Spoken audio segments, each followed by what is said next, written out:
What's up, everybody, and welcome into the H&M Trucking Podcast, episode 65. Happy 4th of July. It's our 4th of July special, and I am joined here by my illustrious co-host, Denny Stone. Denny, thanks for being here with me today. As always, this is the first time I've had you in on the intro. There's a lot of energy in the intro, so I hope I didn't scare you there. Yeah, you startled me a little bit.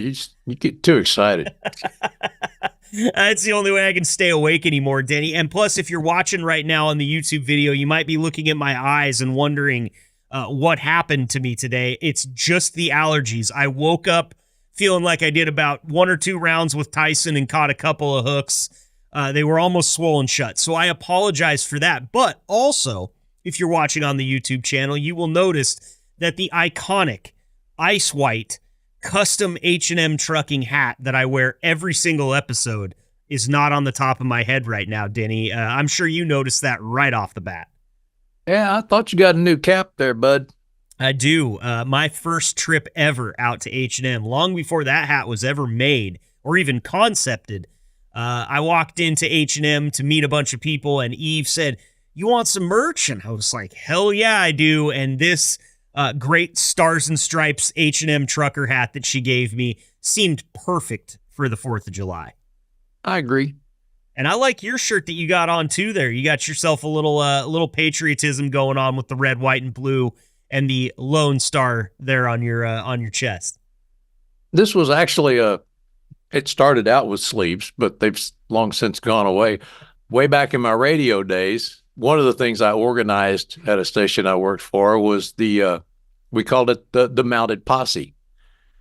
And we got a bunch of horse enthusiasts, and anytime there was a parade or something, instead of sitting on top of the van waving at people, we rode horses. That's awesome. Seemed natural for a country station. Right. But anyway, we had these shirts for that event, and I've had it ever since. That's great. And I know that you've got some ink on the arms too. So whenever sleeves go away, it's not necessarily a bad thing for a guy like you, right? Well, I guess. I hope I don't intimidate people, but hey, so be it. All the ink on my body means something. It wasn't like I had a buddy in the Marine Corps that every payday he'd just go down and he'd flip through the book and pick out one. And it made no sense. There was no theme. I mean, one time it might be Daffy Duck. Another time he got hinges put on the inside of his elbows. And the next time he got a little oil can dripping oil. I mean, it was just weird. Yep. But every payday. I can't do it, Denny. I mean, my wife just finished tattoo school, and she just got a job as a tattoo artist.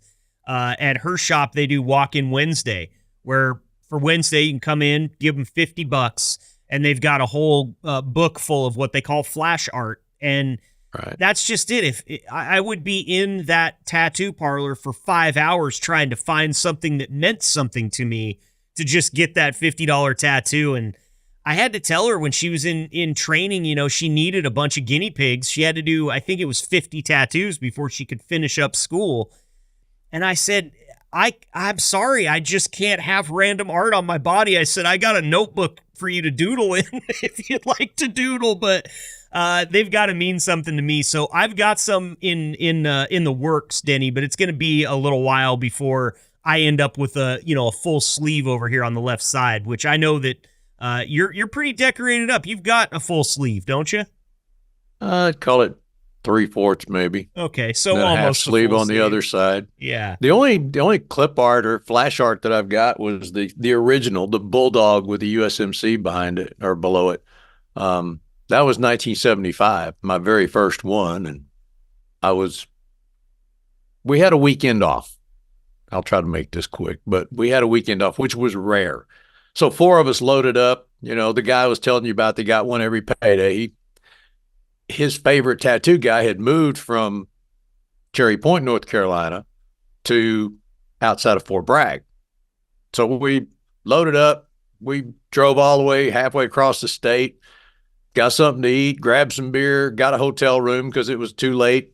Next morning we got up, got some breakfast, and went down there. There's a note taped in the window. Closed. Moved to Jacksonville, North Carolina. That was outside. That was like 20 miles from where we started.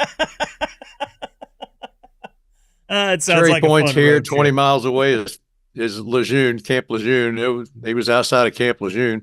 So same story. By the time we got there, it was too late.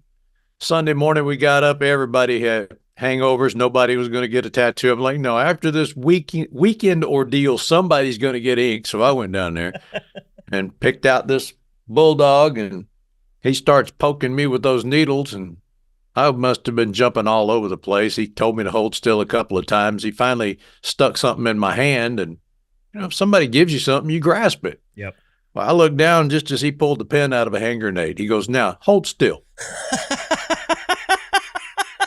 I got both hands wrapped around that hand grenade. I'm sitting there perfectly still watching this thing because I know what's happened. I've thrown those damn things before. Anyway, when he finished, he flipped it up in the air, and it was filled with wax to give it the weight. But I'm sure that probably had your butterflies moving a little bit there. Did this tattoo got artist my just, attention? Yeah, did he just hand me a live grenade? First of all, where did he get this thing? I mean, are they accidentally roll a live one through the Army surplus store or something like that? I don't know. I wasn't asking any questions. I just wasn't going to let that handle fly. Oh, that's great. That is great. Well, we're celebrating the 4th of July here on this podcast, and we thank you all for being here with us. We've got some really exciting stuff coming up around the corner. We have 2 veteran H&M drivers, and when I say veterans, this time I'm not talking about time with the company. This time I'm talking about service to our great nation. So I will have the privilege later on in the podcast of being joined by not 1, not 2, but 3 veterans because, of course, our very own Denny Stone just heard about that military tattoo or that Marine Corps tattoo. He's a former Marine. So we're going to heap some praise on these guys a little bit later today and hear about what it means. Excuse me? Yes? Might as well educate you here. There's no such thing as a former Marine. Oh, that's right. Once a Marine, always a Marine. You've told me that before, so don't educate me. And I'll tell you again. Scold me. Scold me, Denny. That's what I deserve at this point. This is why I would wash the hell out in the Marine Corps, is these little details, these things that will get you, 50 laps or 100 push-ups. I'd mess them up and mix them up all the time, Denny. My drill sergeants would be so frustrated with me. Drill instructor. There you go. See, that's 50 more. We're at 100 laps and 200 push-ups at this point in time. I'm gone. I'm already out of boot camp. So not a former Marine. My Marine, Denny, here with me. We've got, as I said, National Guardsman or former National Guardsman, Dylan Ford joining us a little bit later, as well as Scotty Beals, who's coming back to the show. Always good to have Scotty on. But before we do that, we've got some fun 4th of July things to get into.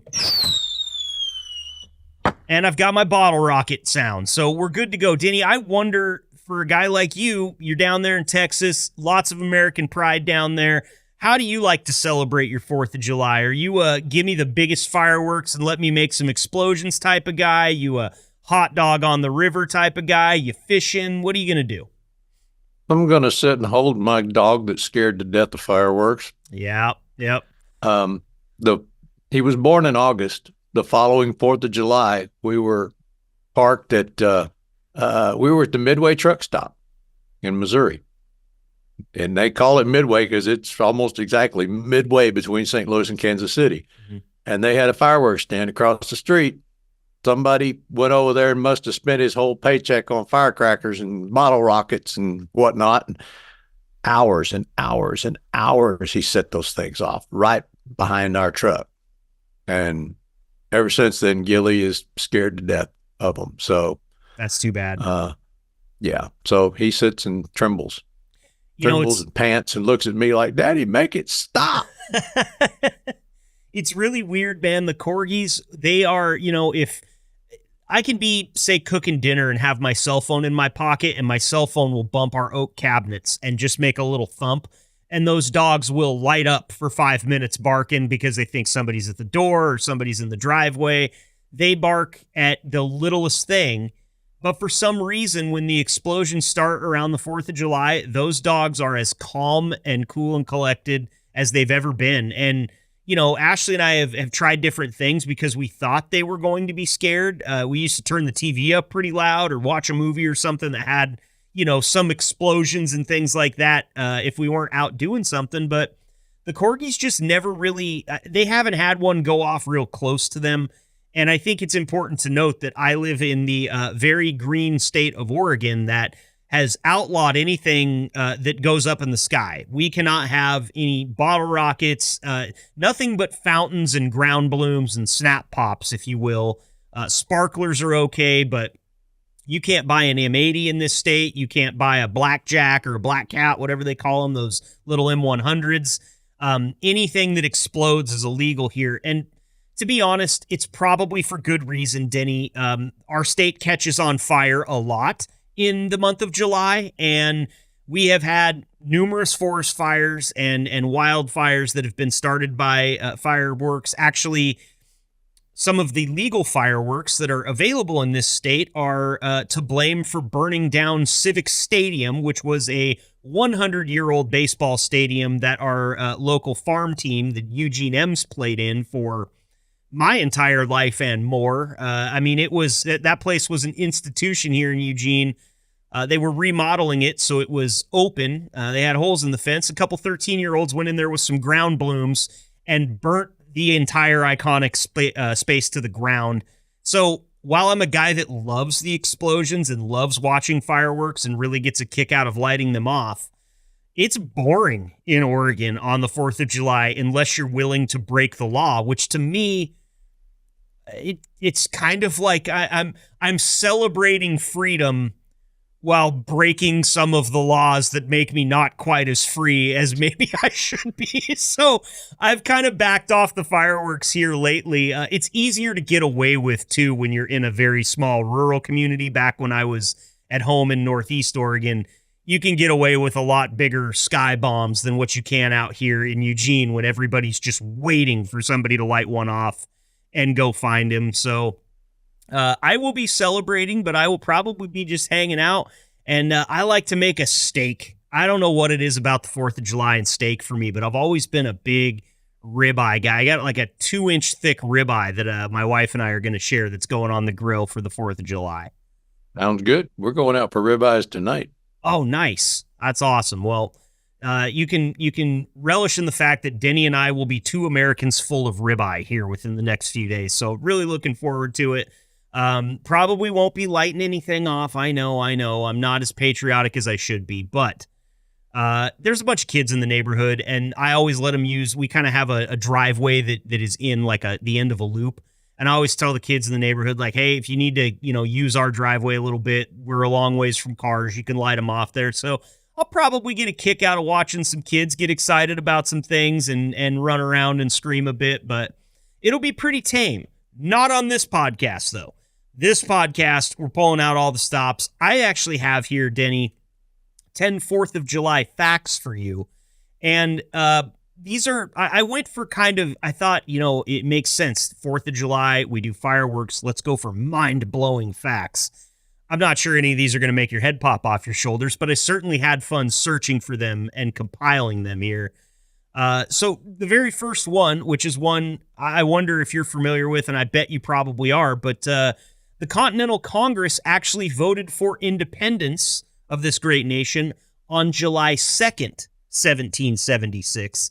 The Declaration of Independence was adopted on July 4th, which is why we celebrate on that day. But John Adams, very important figure in our history at this point in time, thought July 2nd would always be the day that would be remembered. He did not think July 4th, the signing of the Declaration of Independence, was as important as the day that Congress actually voted for independence. I thought that was kind of interesting. I'll be honest with you, July 4th has a better ring than July 2nd to me. Especially since that's his birthday. Oh, is it really? I believe he and Thomas Jefferson were both born on July 4th, and they died on the same day. You know what? I have some facts about that later on in my list. So we'll get to that in just a second. Didn't mean to spoil your thunder there, Bubba. It's okay. I didn't actually remember that was on there until you said that. While you're on that one, let me stop you while you're talking about the Declaration of Independence. Okay. I got a quote for you from one of the signers of the Declaration of Independence. May God send victory to the arm lifted in support of righteousness, virtue, and freedom, and crush even to destruction the power which wantonly would trample on the rights of mankind. That's a good quote. Guess who that quote is? I mean, I'm going to guess John Adams since we've been talking about him. No. My ancestor, Thomas Stone. That's right, because you told me that you've got an ancestor that was a signer of the Declaration of Independence. That's so cool. And that was his quote. He is my great, however many greats, grandfather's brother. So he's an uncle, I guess, would be. I don't know how you figure all that shit out, but yeah. So was he well known for making these impactful quotes like this? Does he have a whole string of these things, or was this kind of No, it's hard to find the damn thing. Yeah. No, apparently he was kind of quiet. But yeah, he was from Maryland. My family originally was from Maryland and Virginia. Came over in the early 1600s. Was my direct ancestor. His father or grandfather was the first high sheriff of Accomack County, Virginia. Appointed by either Lord Baltimore or Calvert, one of those. Story about stealing the seal, but we'll save that for another day. So your blood really does run deep with the red, white, and blue. You've got an ancestor signature on the Declaration of Independence. That might be the most American thing I've heard this week, Denny, and we've only been being American this week. It's pretty cool. When you found that out, were you kind of like just stop dead in your tracks? I mean, there was only so many people that signed the Declaration of Independence. So to find out that you're not only related to one, but he's just a great uncle of yours, that's got to be a pretty cool find. That's what I thought. I bragged about it at school. Nobody seemed to give a big shit, you know? No, he's not. Yeah. No, he's not. Yeah, whatever you say. That's school for you, right? Number 2 here on the list, Denny, moving on. This one has to do with our consumption, and yeah, mind-blowing is a good one. I don't know that this is necessarily what I would call a positive fact, but Americans consume approximately 150 million hot dogs on the 4th of July. Now, to put that in perspective for you, as a man who's driven across the country a lot in his life, that is enough hot dogs to stretch from Washington, D.C. to Los Angeles 5 times, Denny.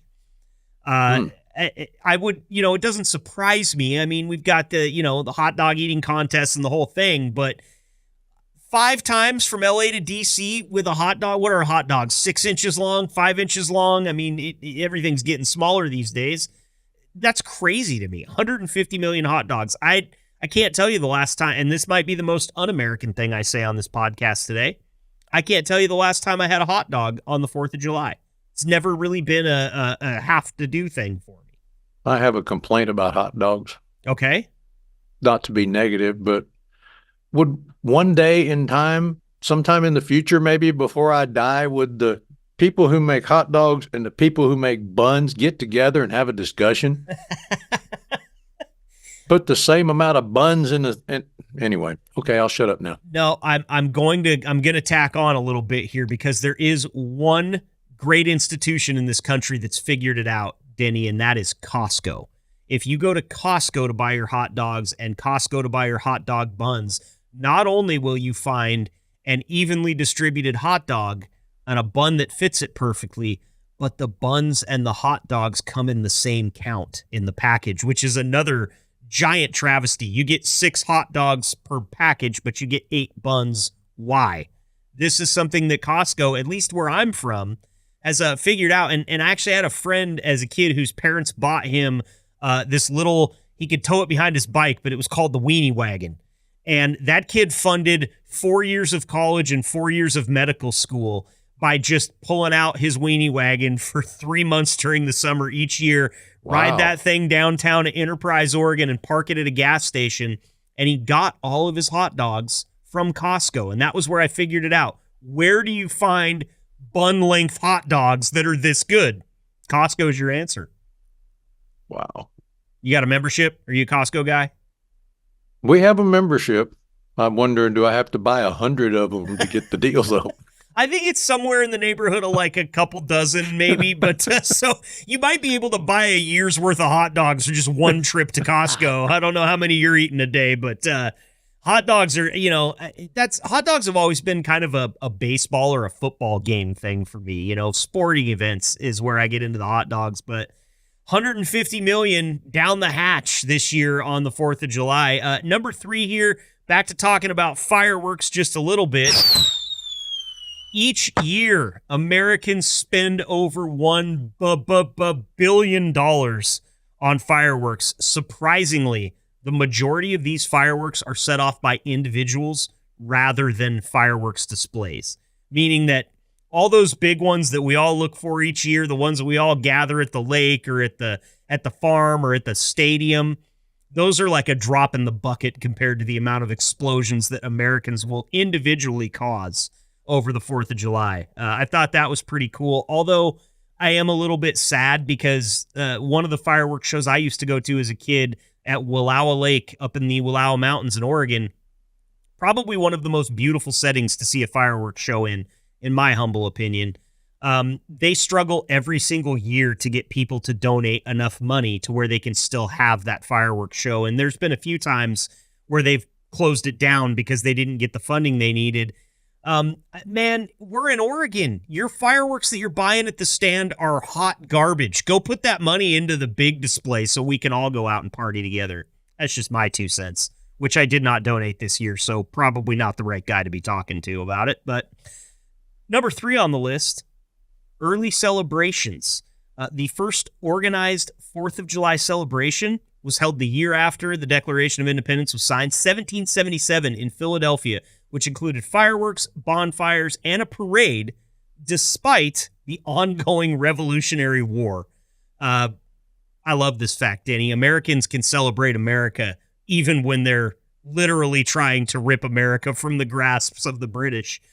Pretty cool little fact there.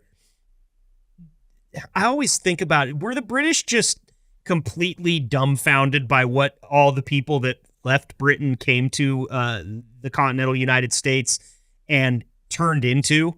I mean, it was just a small fraction, right? But we literally just at one day said, no, we're not doing this anymore. And Revolutionary War broke out. And here just a couple years later, we're the greatest country on earth. That has to be intimidating to still think about these days for our friends over there in the UK. Especially since they came back with, the War of 1812 and tried to whoop us again, and that didn't work.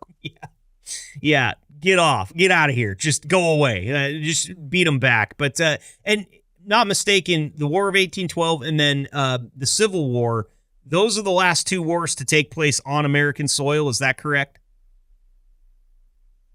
Yeah, I think the Japanese hit an island in Alaska in World War II, so technically that in Pearl Harbor. But, Pearl Harbor, right? So I guess not the continental United States. Yeah.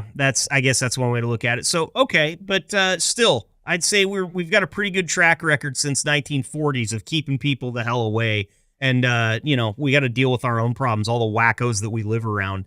How about this one? The 4th of July was declared a federal holiday in 1870, almost a full century after the Declaration of Independence was signed. It wasn't a paid holiday for federal employees until 1938. You try to take away our day off on the 4th of July, you might have another civil war on your hands, man. People would lose their minds if you took this away. I'm surprised that it wasn't until 1938 that people got the day off work. Yeah, I guess.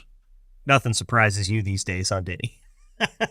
I'm just still pissed that veterans don't get Veterans Day off. Yeah, no, that's good. I thought you were going to say I'm still pissed that the hot dog size doesn't match the buns, but lips and assholes, who cares? Number 6 on the list here, moving down through it. 3 U.S. presidents, you mentioned this earlier, have died on the 4th of July. Thomas Jefferson and John Adams both died, as you said, on the same day, July 4th, 1826, which was the 50th anniversary of the signing of the Declaration of Independence. And James Monroe died July 4th, 1831. Not much more of a patriotic way that you can go out than that as a president or former president of the United States. And then consequently, did you know that we've had one president born on the 4th of July, which I think that was a Tom Cruise movie, wasn't it? Born on the 4th of July. Yeah, I think so. Yeah, it wasn't one of his good ones. I say if you're going to watch a Tom Cruise movie, Top Gun, that's always the favorite.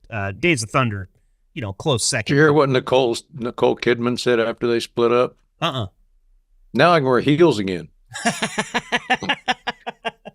Hey, as a 5'9" American, I resent that remark.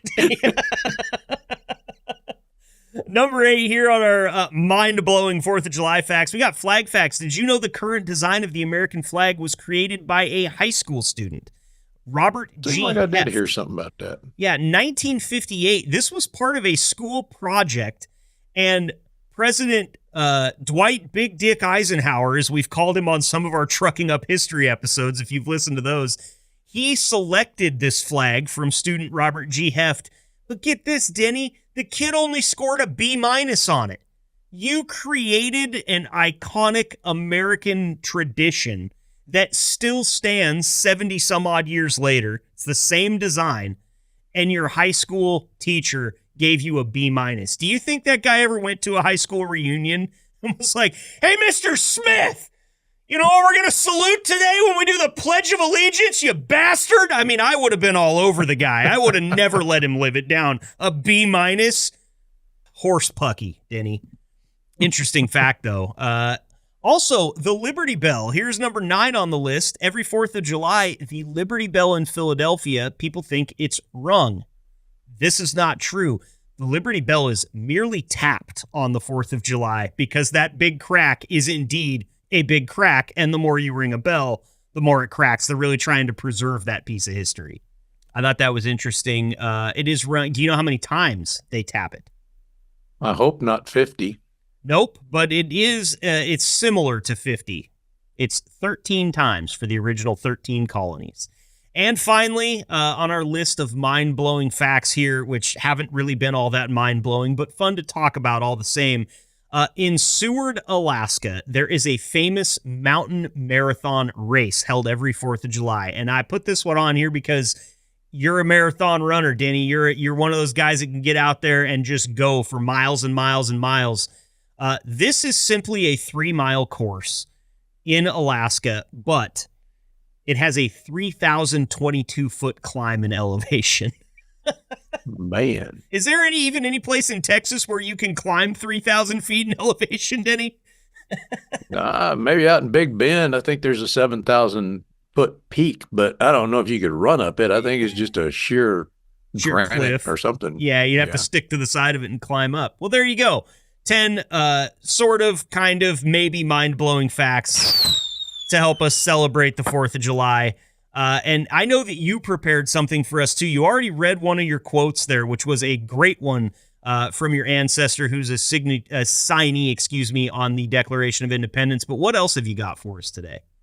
No, I got a couple more quotes, and then I got something that I just kind of like my wish for the day. This quote is from Adrian Cronauer. If you don't recognize that name, I actually had the pleasure of meeting him years ago in radio. He's the guy that Good Morning Vietnam was based on.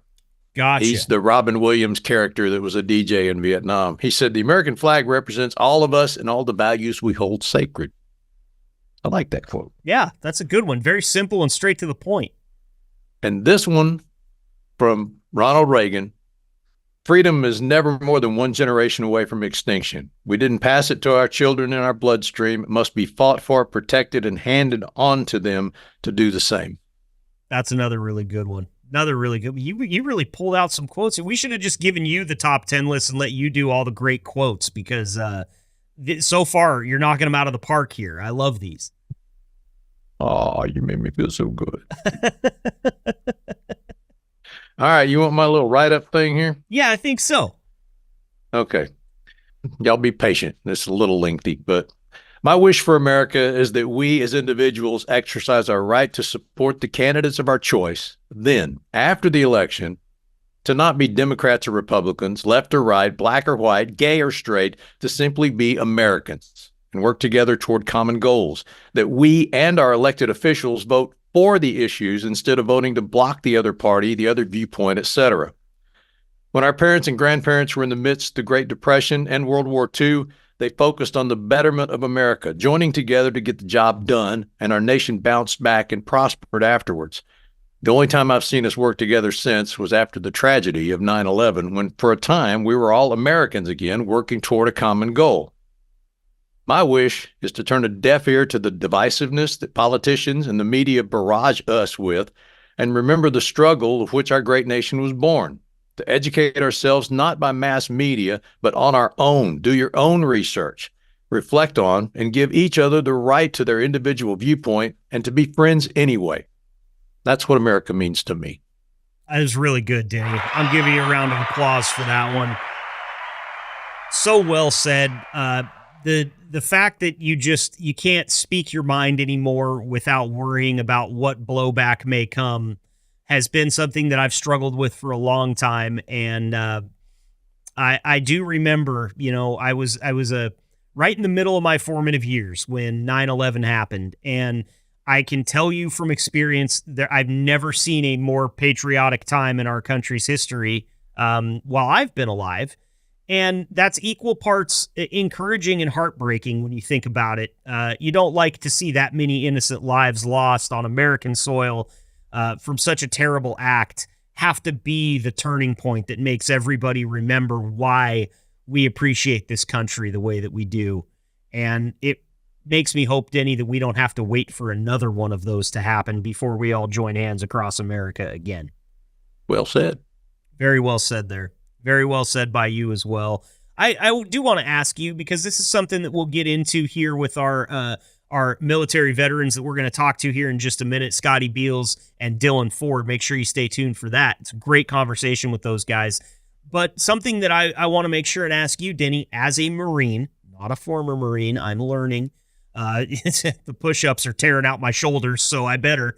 But what does it mean to you to be a proud American, Denny? What is all of the military service, the time you spent driving truck, all of this mean to you as an American, and kind of, your viewpoint on celebrating the 4th of July as a proud American?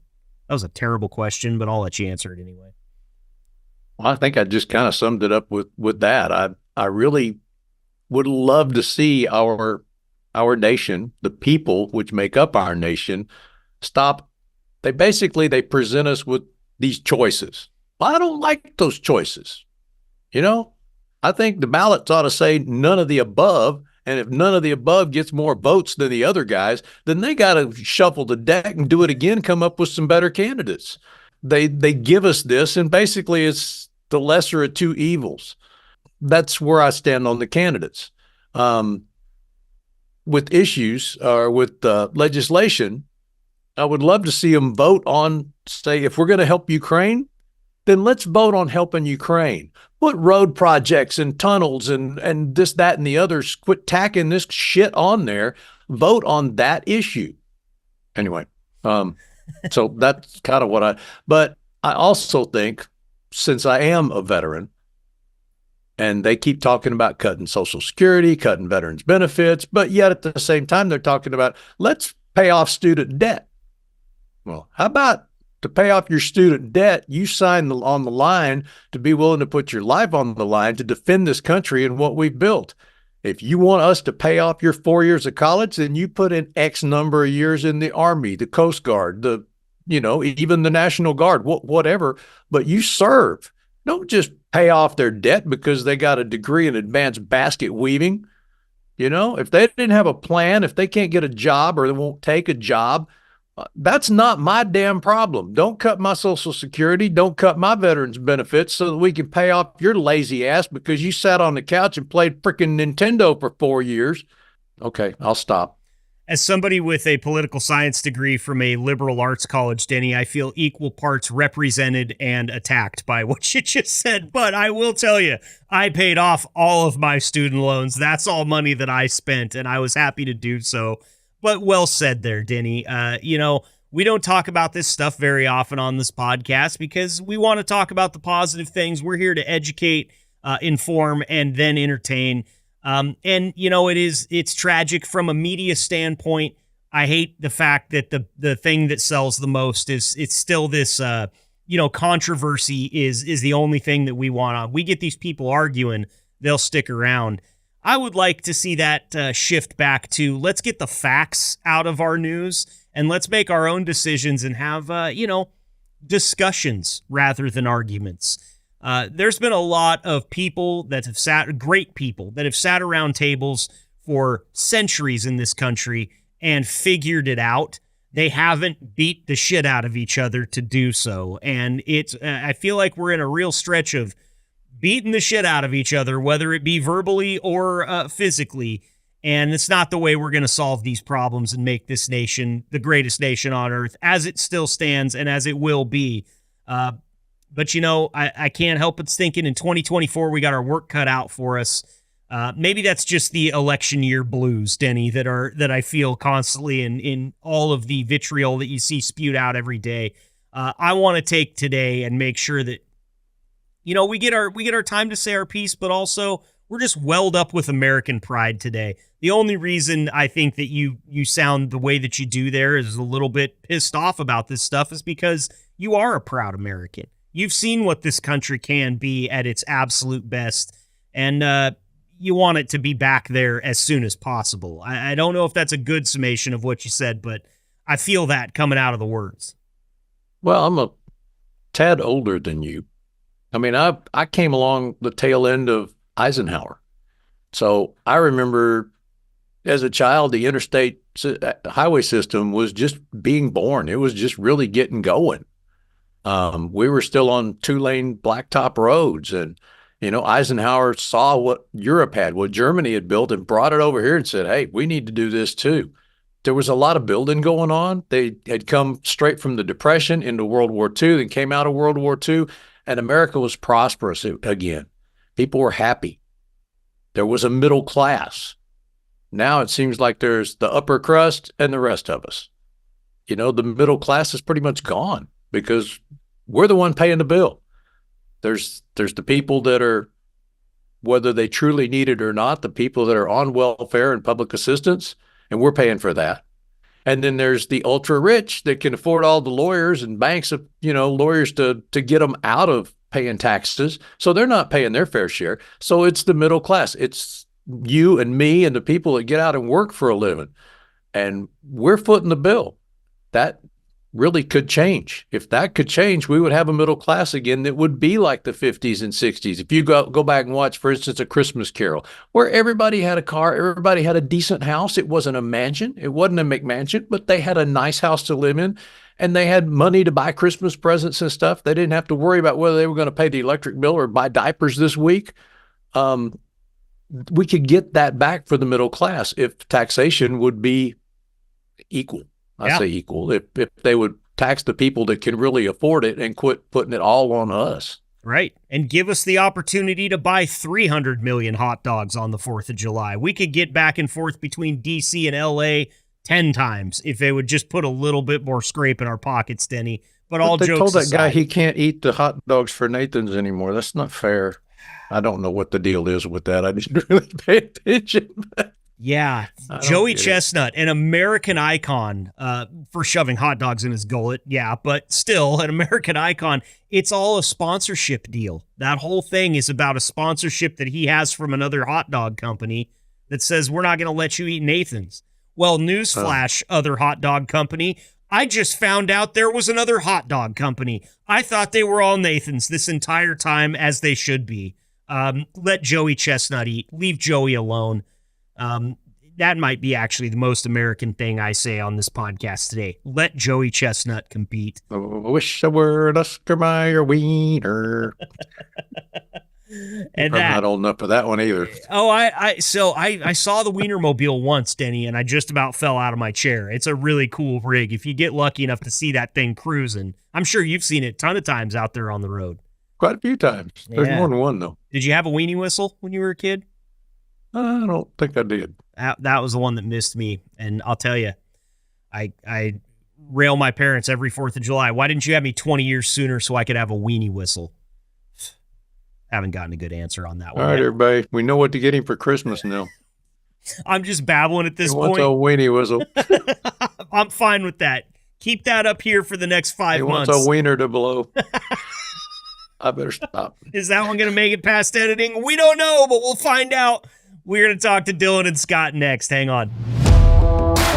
From Omaha, Nebraska, to whatever lane you're driving, this is the H&M Trucking Podcast with your host, Marcus Bridges. Well, Denny, very happy to have these next couple of drivers here from H&M Trucking on with us for our 4th of July special.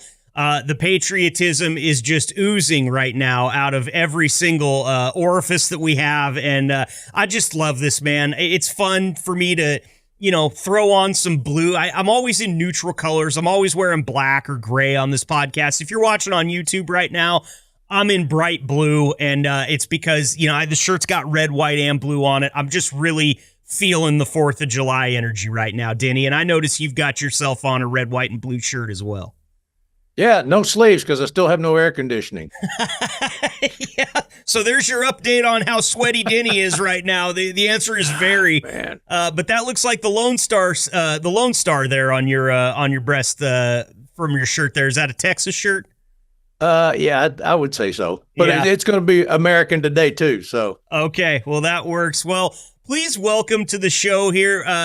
We've got Scott Beals on the line. He is a vet of this show and a vet of our military, of course. Always good to have you here, Scotty. Thank you so much for coming back on the podcast. My honor and my privilege to be here, sir. And we are talking to a 22-and-a-half-year military veteran. What branch were you in, Scott? Army. Transportation Corps. You call, we all. Good on you. I love it, man. And also welcome to the show. Making his first appearance. We're very happy to have him here. He is a vet of 11 years. His name is Dylan Ford. Dylan, welcome to the podcast. Thanks for being here. Yes, sir. It's an honor. Now, gentlemen, brought you guys on because I asked Sherry Vogler, who's such a great help with this podcast. I said, I want somebody who bleeds red, white, and blue. I want somebody who raises eagles to hunt with. I want somebody like that. And you guys were two of the first ones that she brought up. A couple of very proud American truck drivers here, and for good reason. Scott, I want to start with you.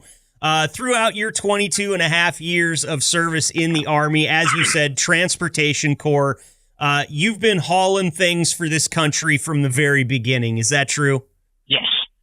Now, walk me through a little bit of how things started out with you in the armed services. What was it that made you decide that, hey, I'm going to go serve this great nation. I'm going to make a sacrifice. I'm going to give up the next however many years to make the greatest sacrifice. What led to that for you? To me, I knew, this is a little bit off of the military side of it, but I knew that I was going to drive a truck since I've been 6 years old. But I worked my way through high school on the farm. No, we did not own the farm. I just worked on the farm. And the guy that I worked for, Mr. Benny Duke, he says, Scotty, you need to look at your family history. Your dad is down in his back and he can't work.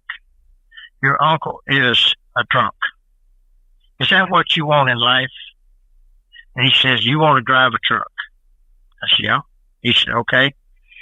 My suggestion to you is join the armed forces. Get them to teach you how to drive a truck, and then use that skill when you get out of the military, if that's what you want to continue doing. And basically, that's what I did. When I turned 19 years old, graduated school, I graduated in May, and then in November, I joined the armed forces. I'm the Vietnam era, not Vietnam soldier, just Vietnam era. And you're about my age then, Hoss. Yes, sir. And I went to Fort Jackson, South Carolina. They call it Tank Hill, and did my basic training. And I went to Fort Dix and did my AIT. AIT is where they teach advanced individual training, teach you your skill, give you the basics for your skill of driving trucks. And so, but now they've moved it to Fort Leonard Wood, Missouri. But anyway, I drove in the military. If it had wheels on it, I had a license to drive it. All I had to do was get training on it, and I could drive it.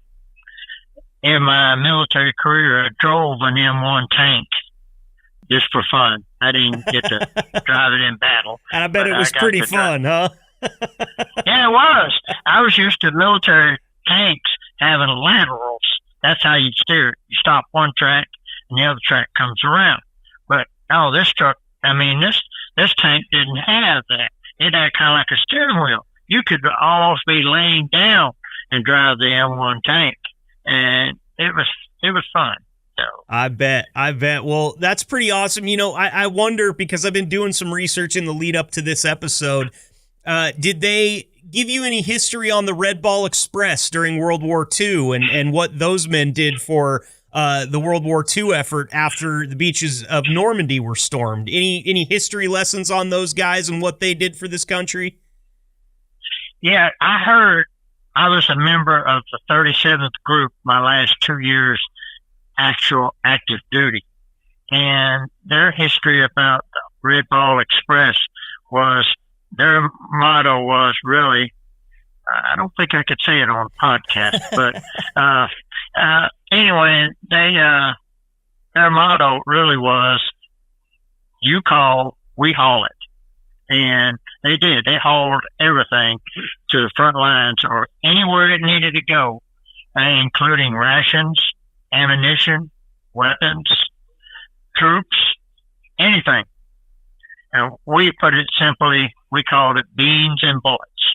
Yep. So, in Europe, where I was stationed with 37th Trans or 37th Group, is the new modern Red Ball Express, and that's what we did in Europe. The only addition that we do in Europe that has some of the highest priority for a transportation corps is United States mail. You have to have a military ID card to haul the United States mail. And some people is so naive, they say, why is United States mail in Germany? Soldiers need mail. Yeah. They get mail from the United States, and it's called APO. And that's how we get our mail, because each installation has its own. Yeah, okay. I think it's Air Force got the FBO. So anyway, Marine Corps. Marine Corps. You offended him now, Scotty. Air Force. But anyway, APO and has a number behind it, and that tells them what base it goes to. Got it. You know what Army stands for, right? Tell me. Army stands for ain't ready to be a Marine. Yeah. Sure, there's Denny's smile. I see it coming through now. That reminds me of when my son joined. That's what he took. He called me. He goes, I joined the Army. I'm sorry, Dad. He said, I'm sorry before he even told me that. He said, I just don't think I could make the Marine Corps. But I was proud of him. He was Army Airborne. Anyway, go ahead. I interrupted you. Oh, no, you're fine. And a Marine stands for my ass rides in Navy equipment. The Navy stands for never actually volunteer again.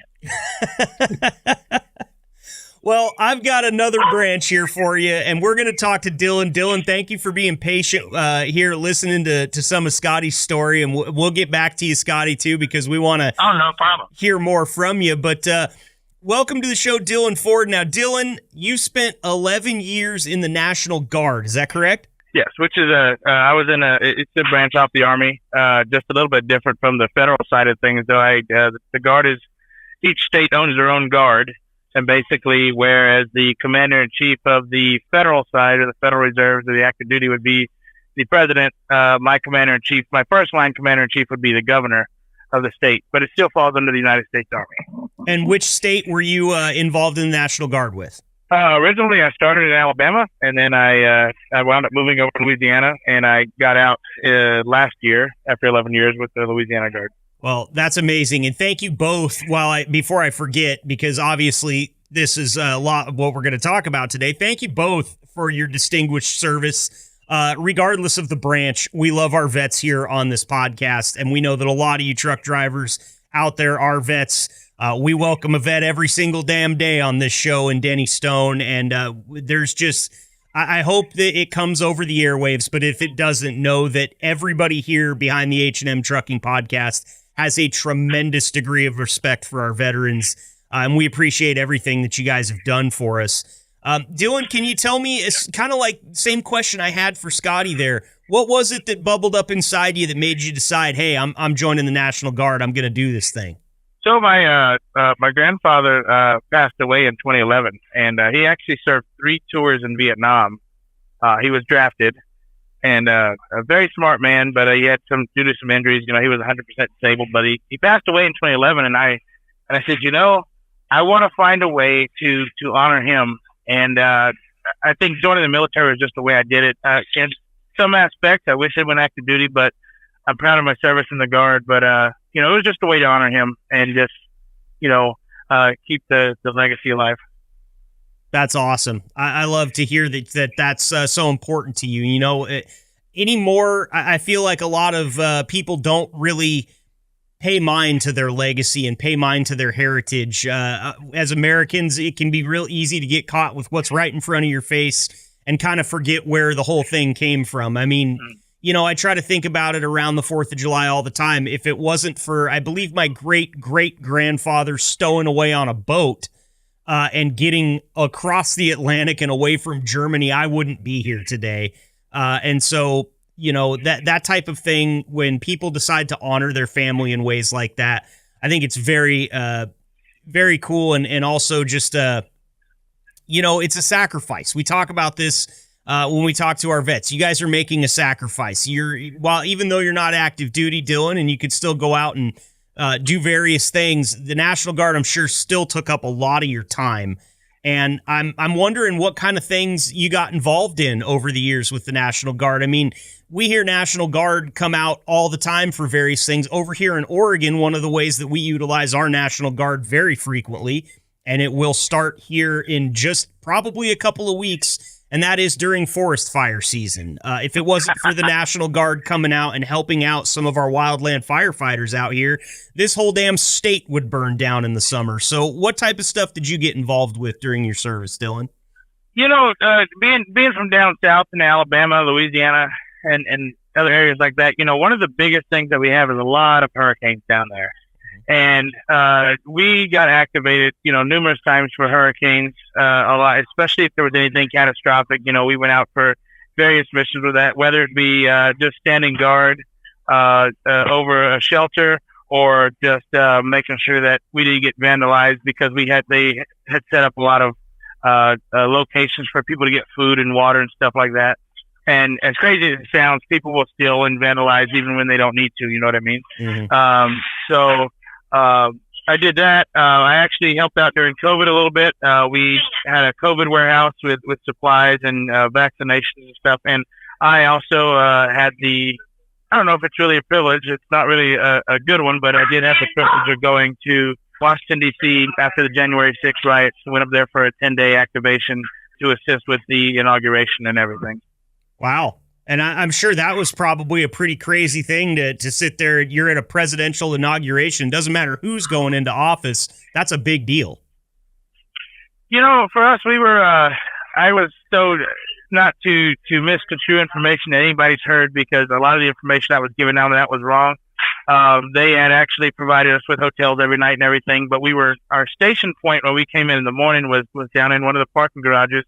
And they had just miles and miles and miles of fencing around the Capitol, and of course it was cold during that time of year. So we had rotation teams that would go out for like 30 minutes at a time and stand guard on the fence with other law enforcement officials from the FBI, DEA, ATF, and all the rest of the agencies that were there. So it really is a big thing, because one, you're always on your toes. You're keeping your eyes out. You're looking for anything that might go wrong, but it's actually still an honor to just be able to go do something like that. It's just not something that a lot of people get to do, and the fact to be a part of the inauguration, even in that aspect, was pretty cool. Denny, as a vet yourself, I want to open the floor up to you to ask these guys anything that you might want to about their service, because you've got a lot of experience in Denny is like he's the ideal me, okay? Because I've got the broadcasting experience, but then Denny's got the broadcasting experience and the truck driving experience and the military experience. He's peak Marcus, 30 years ahead of me. So I got to turn it over to you here, Denny. You can ask the guys whatever you want, please. First thing I was wondering is if you, with the National Guard, if you got called in for Katrina, or were you still in Alabama at that time? I was in elementary school at that time. Oh, God, made me feel old. Thanks, man. I appreciate that. Well, I did. Hate to interrupt. Please. But me and my wife was serving for Tri-State Motor Transit out of Joplin, Missouri. And Tri-State is main. We have to have security clearances when we work for a company called Tri-State. And we got called to go, and Landstar, we got called to go to Hurricane Rita down there in Texas. And Texas was very proud of the way the truckers did. And they had us all at a coliseum, not a coliseum, but a football parking lot out there.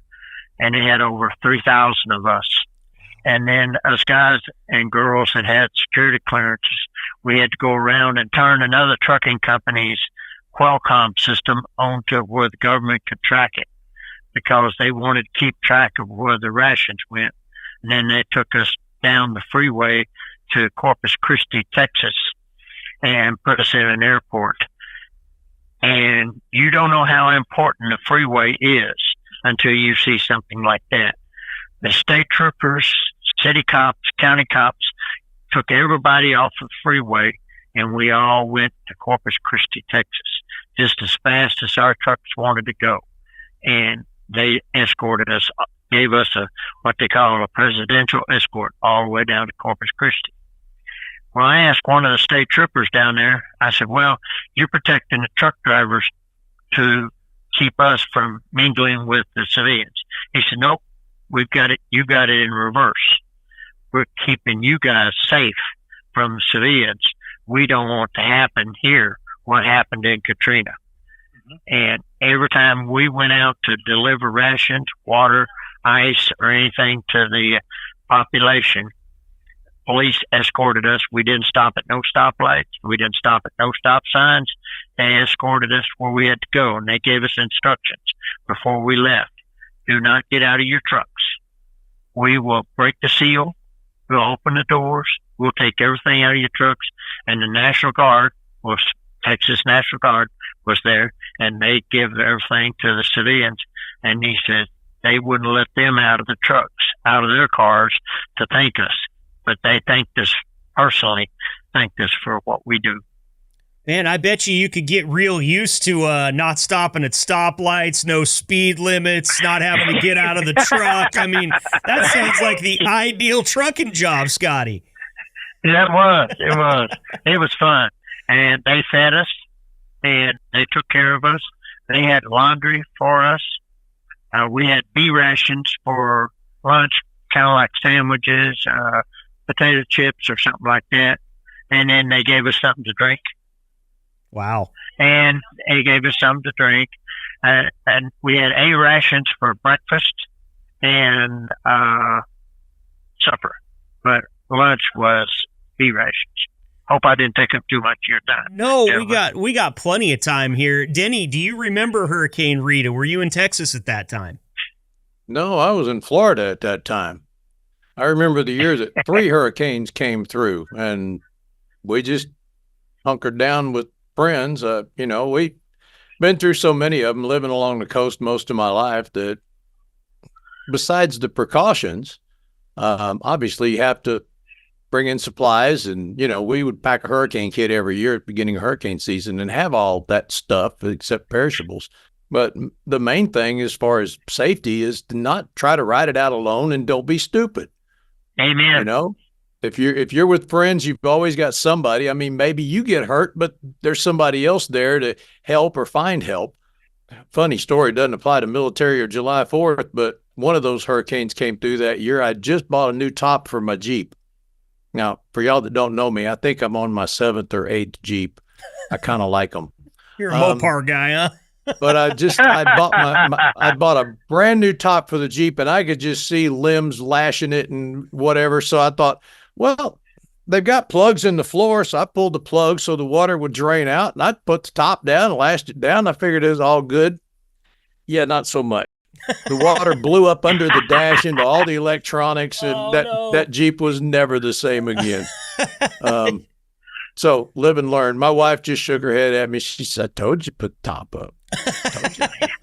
You don't want to scratch in that new vinyl, though, right?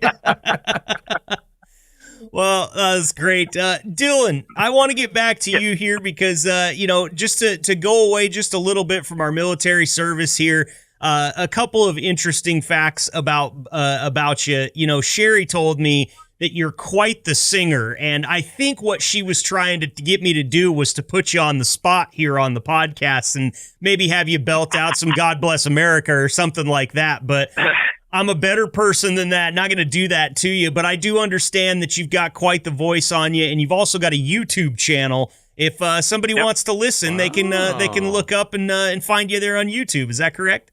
Yep, and I will send you the links. Yeah, don't worry about it. You don't have to text it to me right now, but we will have it, and we'll make sure and get it in the episode description so that anybody that downloads this can go click that and check out Dylan's YouTube. Perfect. And what are we going to find on there? I mean, I know you're singing, obviously, but like, you got a lounge act? Are you going to be stage diving at Bonnaroo, or what type of performances are we set up to see? I like I was saying yesterday, I like to go out and sing. I do karaoke and stuff like that. So I actually set it up to where I just recorded myself a couple different instances and put it on my channel. I am actually wanting to here in the future. I'm not sure when, but in the future, I plan on actually making my own music. Maybe just redoing some songs, but being able to add music to it from my laptop once I get a program set up for it. Don't know when that's going to be yet, but soon. Very cool. Well, I'm looking forward to going and checking some of that out. Now, as a karaoke vet myself, we used to go out every Wednesday night when I was in college, and long past that, this little local watering hole had dollar well drinks and karaoke from 9 to midnight. And we got so regular at that bar that they would take an envelope and they would put our favorite songs on the little cards that you hand them when you want to go get in line. And they just had a bunch of those cards printed off with our names already on them so that we didn't even have to go through the hassle of filling the card out. You just go up and you flip through the Rolodex, you find your envelope. And for me, my hit was always Hotel California by the Eagles. That was the first one I led with every single time. So if I've got a hit, I'm going to ask you, what is your hit? Give me like a top 2 or top 3. If you're singing karaoke, what's guaranteed? My top 2 links, which is what I just texted you. Actually, I just texted to you. My top 2 links is "My Way" by Frank Sinatra and "Sound of Silence," the Disturbed version. Okay, now those are not easy songs to sing. I mean, nobody just rolls out of bed and throws down Sinatra well. And Disturbed, I come from rock radio. Disturbed, that guy has a very unique voice. So can you kind of get that scratchy, growly thing going on?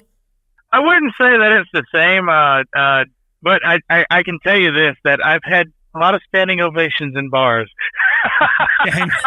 and I'll tell you, no place better to get a standing ovation than in a bar, right? That's got to feel pretty good, man. Those people are more liable to throw a drink at you than they are to give you a hand. So must be pretty dang good, man. I'm looking forward to checking out this YouTube channel. Denny, you strike me as a bit of a karaoke guy. You got a karaoke hit in your pocket there? No? No. Now, you are a musician of sorts, though, right? You play some music? Yeah, I spent some time in the Marine band. I played a little guitar, but as far as singing, I sing in the car and in the bathroom, but I don't sing at karaoke. Thank you very much. You sing in those places where you're alone, specifically, right? I was just about to say, he probably sings in the shower. Yeah. Great acoustics in a shower, man. No question. Oh, that's great. That's great. Well, Dylan, also, before we get back to Scotty here, you did tell me yesterday on the phone that you had a couple of things that you wanted to touch on as far as accountability and things like that were concerned. I'm just going to kind of give you the floor here because, the last few weeks on the podcast here, we've been talking a lot about productivity and time management. We touched on fuel solutions, CSA scores, all these different things that's meant to educate, inform you guys of all the things that H&M wants to go on. And you just had a couple of ideas on ways that you guys could kind of help out the company as drivers, if I remember correctly. So please take it away, my friend. One of the things that I want to give you a little bit more detail about myself. So being in the Guard did allow me to work civilian jobs. Of course, I have my CDL. I also worked in law enforcement. I was the youngest chief of police in Louisiana state history. I'm also a certified firefighter and a certified EMT, nationally registered. I am certified in North Dakota, Montana, and Arizona currently to practice as an EMT. But one of the things that in coming from a law enforcement perspective and getting into the DOT world side of things, one of the things that I see that really just kind of bothers me is a cluttered dashboard. If your dashboard is cluttered, that is crap. There's no reason for that. I mean, H&M during orientation gives us these nice little pocketed folders to put our bill of ladings in when we get through with them. There's no need for them to go on the dash. That is something that will get you DOT almost guaranteed every time because they're looking for things that are out of the ordinary. Now, you could be the random number that gets pulled in for a DOT inspection. That's fine. That's going to happen. We're going to get DOT'd regardless. But when you go into a scale house and get on a scale and they see that your dashboard is cluttered with trash, they're going to go, well, what else is out of order? Is his paperwork right for his load? Is his logs right? Has he been certified as logs? Is he putting in the bill of lading number onto the log every day? So little things like that are important. Checking tires. When you get up in the morning, we should be checking our tires, looking to see if they're worn, looking to see if they're low on air. If you have a loaded trailer, you can usually clearly see if your tires are flat on the trailer because it's gonna sit down. These are just things that we need to look at that would make things more beneficial for us. It'd make it a smoother day for us. We cut out on some of the blowouts that we have and stop having to call mechanics out all the time to replace the tire on the side of the road. That costs time and money. That costs a lot of money in the grand scheme of things. When you start talking about a tire that can cost you $600 to $800 per tire, and they might be a little less depending on what brand they're using, but to have the road call come out costs even more, and some places charge by the mile to come out and do that, which adds even more to it. Now you're taking time out of your day. Your load might be late. Some shippers and receivers charge fees for late fees, or they're charged to be late, so make the late fee. So these are just a couple of things that I think that are very important that we start looking at as drivers to try to save the company money. So when we start saving the company money, we get better raises. We get more raises. So I hear drivers, I've heard several drivers over the last few weeks, but we haven't got a raise in this long. We've been at 60 cents a mile. I'm going to tell you, 60 cents a mile is great. And the reason why it's great is because we get so many added perks that other companies don't get, such as we get paid $225 a day to sit. If I unload on a Saturday and I can't get reloaded Sunday and I can't get reloaded until Monday, then I get $225 for sitting on Sunday.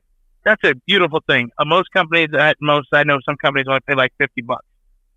So I'm making 4 times that plus a little. Mm-hmm. And that's a great thing. So we have a lot of perks here, but I like to continue getting those perks. I'd like to see them give us a pay raise in the future, but we can't do that if we're not helping to cut the costs.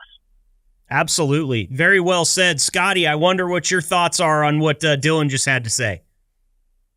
He made some very good points. Some of the points I want to make, too, is we got some customers that takes straps out of our trailers. Mm-hmm. And every time, I know it's a small, nitpicky thing, but we have to take and put 2 straps in there. Well, we got some customers that require 7 to 10 straps. And super sacks. You got to put a lot of straps in there, every so many super sacks to keep that load from shifting. If it shifts, you're going to have a damaged load. Number 2, a lot of drivers, it's not been so bad here lately.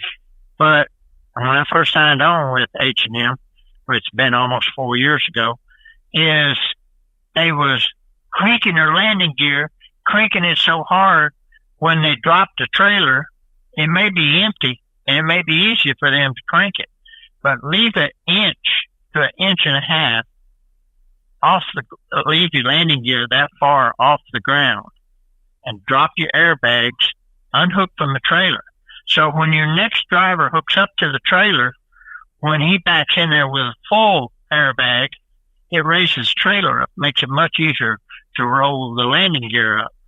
And number 3, be courteous to your fellow driver. Give them clean trailers. Blow the trailers out. It don't take long to blow a trailer out, especially with a leaf blower. Mm-hmm. It don't take long at all.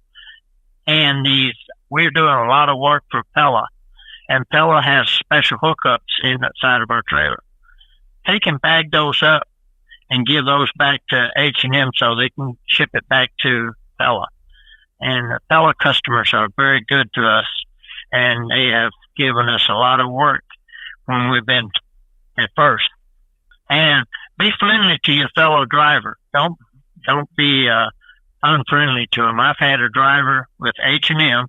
Me and my dog go over there to say hi to him, and he jumps in his truck, closes the curtain, locks the door.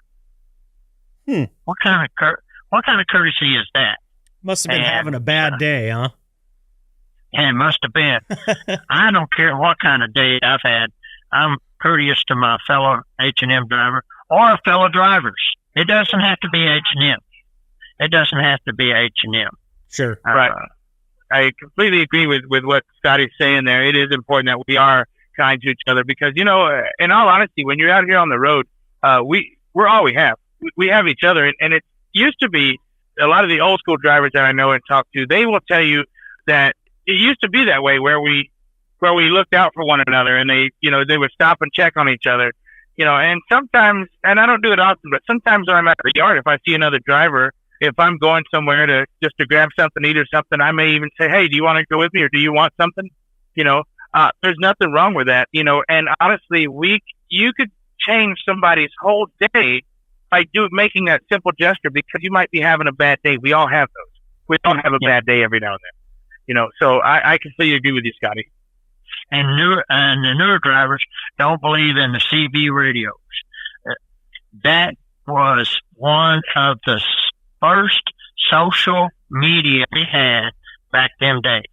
Yeah. That's the only thing that we had. Hey, driver, southbound, I'm going northbound. What's going on behind me? Or what's going on behind you, sir? Or ma'am, whatever the case may be. And they would tell you, not necessarily about smoking reports. Hey, is scale house open? Is the chicken house open? Is there a backup somewhere? Right. And that incident happened down in Fort Worth. I think it's been 3 or 4 years, maybe 5 years ago, where they had that there ice incident, and they had like 20 or 30 or maybe 100 trucks pile up.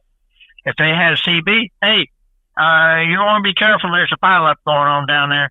You might want to avoid it, or you might want to slow down and go around it, something like that. Just small things like that helps us drivers out. And the camaraderie thing, we used to sit at a truck stop,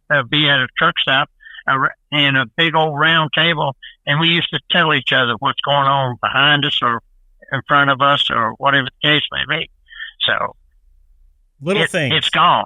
Yeah, but it can come back with some concentration, I think, and some people out there that are willing to be the people that they were back when it wasn't gone. Scotty, like yourself. I've talked to you enough, Scott, to know that you would sit down next to just about anybody if they were looking for somebody to talk to about just about anything. And I know that there's a lot of other H&M drivers out there that are like that as well. And I hope that, if nothing else, we can rekindle that fire a little bit, because Denny, I know from back in your days driving for H&M as well that you kept to yourself a lot of the times in the truck stops, but that doesn't mean that you were discourteous to any of your fellow H&M drivers. You were always friendly out there. Well, yeah, I think I told you I wouldn't sit in the trucker section because it was the pity party. It was bitching about the same thing they bitch about all the time. But if another trucker said, hey, you want to sit down and have a meal, that's fine. I'd love the company. But I just, like I said, Petros, for example, would have a trucker section. And if you walk by that, that's what they're talking about. They're not talking about the weather. They're not talking about the wreck they ran into. They're bitching about the same thing they always bitch about. And I'm like, I just didn't want the negativity. But I don't go with the negativity myself. No, I try to bring a smile on my fellow driver's face. Well, gentlemen, we are running up against the clock here a little bit, and I don't mean to cut you off because I could sit here and listen to you guys just talk about anything for hours. It's something I really do enjoy, and I appreciate your time here. Dylan, thank you so much for your first appearance here on the podcast, and I'm gonna go check out the YouTube channel, so I'm expecting some new hits up there soon. Okay. All righty. Before I let you go, is there anything else that you'd like to say to anybody that might be listening? Would you like to send a message to the country at large? Maybe a God bless America. You got some family or friends listening you might want to say a shout out to, anything like that, Dylan. The floor is yours. Well, just first off, I just want to say thank you to any of our H&M drivers that have served in the service. It doesn't you serve 2 years, 20 years, or 30 years. It's an honor to be able to serve this country. And we as a country do have our issues. But what I will say is this: we are the freest country in the world. You will not have the privileges and the rights to do what we do here anywhere else in the world. Well said, my friend. Well said. Thanks again for your time today. Scott, I've been looking forward to this one the whole time, man, because don't think that I forgot that you've got a very special sign-off. And before you get to your sign-off, Scotty, I want to bring up something that you told me yesterday while we were on the phone setting up this interview. You said, I served the military for 22 and a half years, but I still serve this country. Tell me exactly your thoughts on that. Driving a truck across the United States of America, we are still serving our great nation. Everything you have come off the back of a truck one time or another. John Wayne said it very well in one of his films. The guy was talking to him and said, well, I work for you, so I can't date your daughter. He said, you got that all wrong. Everybody that buys a steak from me, I work for. And that's the way I think about things too, is we serve this great nation. When you have a hurricane, who is the first people to bring supplies to you? Trucks. So we all serve the United States of America. And thank you for that. Now, anything else you want to say to anybody that might be listening, and then hit your sign off, Scotty, and take us out. All right. To all of my fellow truck drivers, it is an honor and privilege to work with you guys. You guys and girls are the finest people that I work with. And to all the soldiers, I enjoyed serving with you guys. And that means ladies and guys. So don't think I'm leaving you guys out. So, and that's the way I am. It is an honor and a privilege to serve this great nation. And I believe in the freedom that we have. I have served in foreign countries, and I'm always glad to come back to the United States of America. Well, thank you for that. And now you get to hit us with your sign off, right? Yeah. May the good Lord be with you wherever you may travel. Be well and be safe. As Spock used to say on Starship Enterprise, live long and prosper, my friends. That's the one we were looking for, as Denny throws up the live long and prosper. Dylan and Scott, thank you both so much for your time today. This has been awesome. We really appreciate you guys. Just stay safe out there on the road, okay? I'm only as safe as idiots around me. All right, boys. We'll talk to you soon.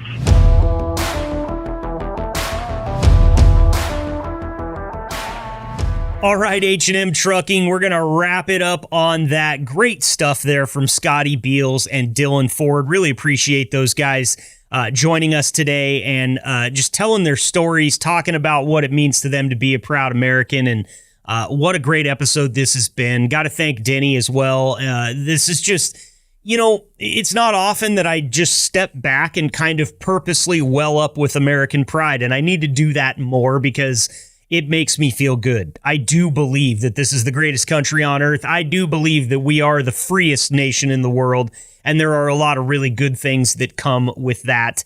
I wouldn't even be able to do what I do in another country. No way that they've got the culture that American trucking has built like the one we have. So I just feel very privileged to be a part of this company, a part of this podcast, and friends and colleagues with all of you out there on the road moving America forward. I thought it would be a real cool thing here to pay tribute not only to all of our veterans that work for H&M Trucking, and not only to all the veterans out there across the world, but to all the patriots, to all the people that believe in this country, that believe in its values, that believe in freedom. And also a special nod to our Marine here on this show. This one goes out to you, Denny Stone. This is Hail to the Spirit of Liberty. This march was actually written by John Philips Sousa, who, if you don't know who he is and you want to have a patriotic playlist over the weekend or over the holiday, go ahead and look up John Philips Sousa. He has a tremendous catalog of patriotic songs, and they really do bring the feeling. This particular version of Hail to the Spirit of Liberty is being played by the President's own U.S. Marine Band, which you might have heard Denny talk about maybe messing around in a little bit during his service. So here it is, Hail to the Spirit of Liberty. Stay fresh, cheese bags. Happy July 4th. We'll see you next week.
I would like that.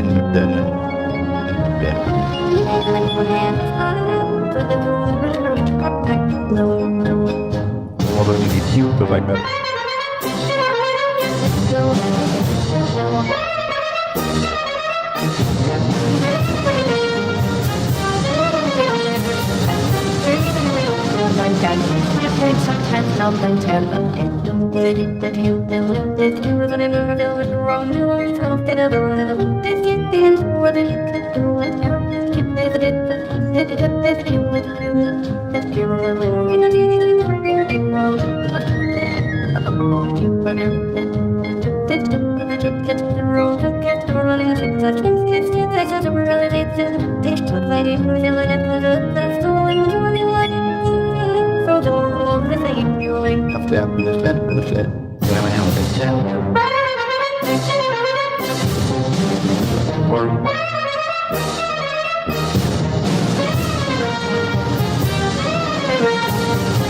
Crossing temple, that's the ground like the bones and traps on the ground on work. On the